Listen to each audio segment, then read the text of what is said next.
Hello hi welcome back our channel. நம்ம இன்னைக்கு என்ன பார்க்க போகிறோம் அப்படின்னா, ரூபா 100 கோடி சொத்து குவித்த இன்ஜினியர் வீட்டில் ரைடு. ரூபா 3 கோடியை எரித்து கழிவறையில் ஊற்றிய தம்பதியினர் சிக்கினாங்க. வருமான வரித்துறை அதிகாரிகள் ஒரு இன்ஜினியர் குடும்பத்தில் வீட்டில் சோதனை செஞ்சுருக்காங்க. அந்த இன்ஜினியர் சுமார் ரூபா 100 கோடி மதிப்பிலான சொத்து குவிச்சிருந்ததா குற்றச்சாட்டு. ரெய்டு நடத்திய சமயத்தில் பீதியடைந்த தம்பதிகள் ரூபா 3 கோடி பணத்தை எரித்து கழிவறை வழியாக அகற்ற முயன்றிருக்காங்க. இதை பற்றி தான் நம்ம இன்னைக்கு இந்த வீடியோவில் பார்க்க போகிறோம். வாங்க வீடியோக்குள்ளே போகலாம்.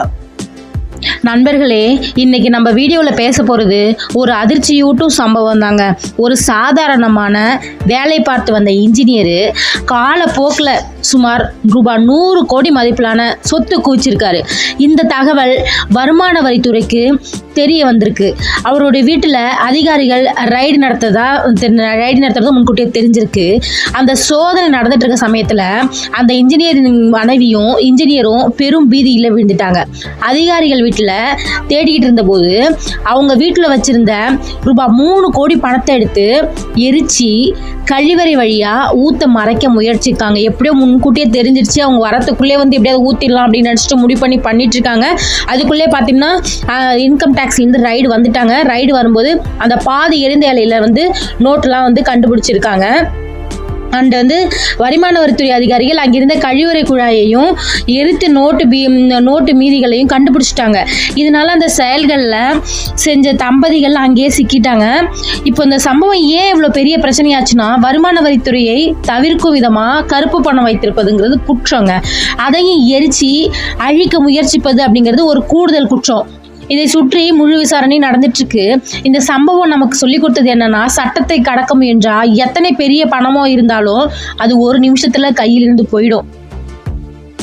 சம்பவம் எங்கே நடந்திருக்குன்னு பார்த்தோன்னா, பாட்னால லஞ்சம் வாங்கி தான் 100 கோடிக்கு மேலே சொத்து குவிச்ச அந்த பீகார் இன்ஜினியர் வீட்டில் சோதனை நடத்த வந்த பொருளாதார குற்றப்பிரிவு அதிகாரி 3 கோடி பணத்தை எரித்து அழித்ததை கண்டு திடுக்கிட்டு இருக்காங்க.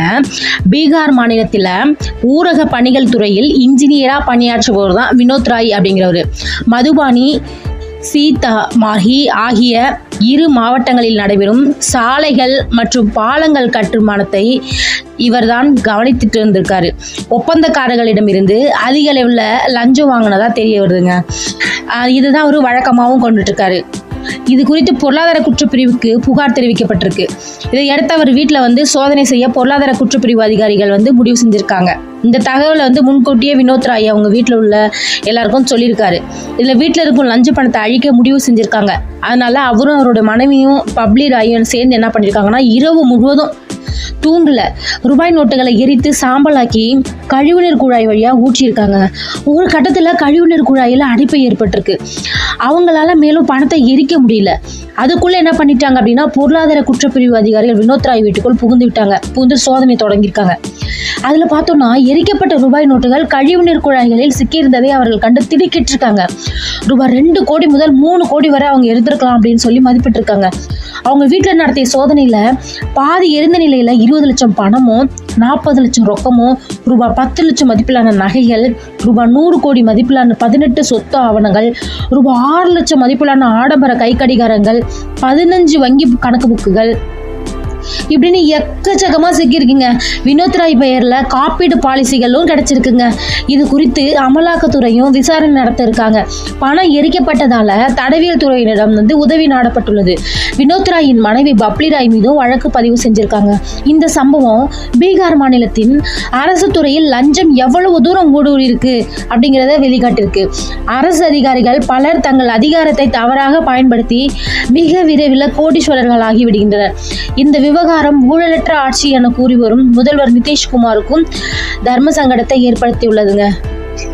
நம்மலாம் எவ்வளோ கஷ்டப்பட்டு ஒரு பணமும் சேர்க்க இவ்வளோ கஷ்டப்படுறோம். இவங்க சேர்த்த பணத்தை இவ்வளோ கஷ்டப்பட்டு நைட்டு தூங்காமல் எரிச்சிருக்காங்க. இதை பற்றின உங்களோட கருத்தை மறக்காமல் கமெண்ட் பண்ணுங்கள். தேங்க்யூ ஃபார் வாட்சிங் மை சேனல்.